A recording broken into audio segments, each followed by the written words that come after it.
After finally firing Nadhim Zahawi for not paying his taxes, Rishi Sunak tries to shrug it off and then celebrates the 3-year anniversary of Brexit. And when Starmer points out that it was national news in July last year, so a month before Sunak made him a minister, that Nadhim Zahawi was being investigated for his taxes, no issues were raised with me at the time of his appointment. Does "I didn't know my minister was being investigated by the National Crime Agency" sound a little bit like "I didn't know I was at a party"? And he says he appointed independent advisor as soon as I was made aware of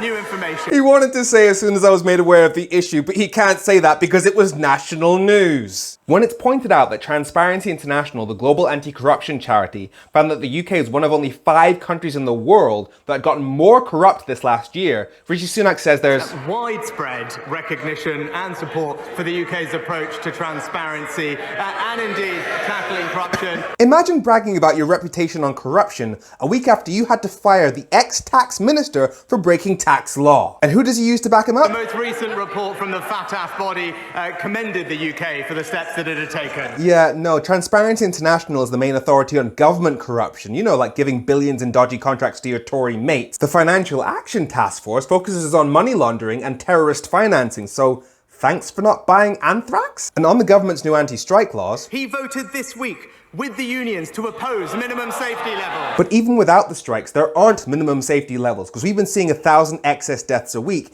in an NHS that your party's been running for the last 13 years. That's why NHS staff are going on strike. Here we go. Since Brexit, the UK has grown exactly the same as Germany has. The UK had the deepest recession in 2020 and now is the only G7 economy that hasn't recovered to pre-pandemic levels. So the only way that makes sense is if he's using his failure in 2020 to pad the numbers as to how far we've come since. We are taking advantage of Brexit to deliver for the people across the UK, whether it's the fishing and farming communities of Scotland. Is that the Scottish salmon fishers who say that Brexit is costing them £11 million, or the Scottish Farmers Union who say that Brexit is crippling them? The number one factor that is impacting people's living standards, inflation, it's got nothing to do with Brexit. Inflation is about how much our pound can buy, right? And who's in charge of our currency? Oh yeah, the Bank of England. And what have they said? Oh yeah, that Brexit has already added 6% to the cost of food. And we do have a small business test to consider whether the impacts of regulatory changes will disproportionately affect small and micro businesses. I will make sure that we are applying that test rigorously. So you'll be rejoining the EU then, right? Because the Federation of Small Businesses has already said that Brexit is strangling them. Join us next week when Rishi Sunak explains how nobody told him about the 24 bullying complaints against his Deputy Prime Minister Dominic Raab.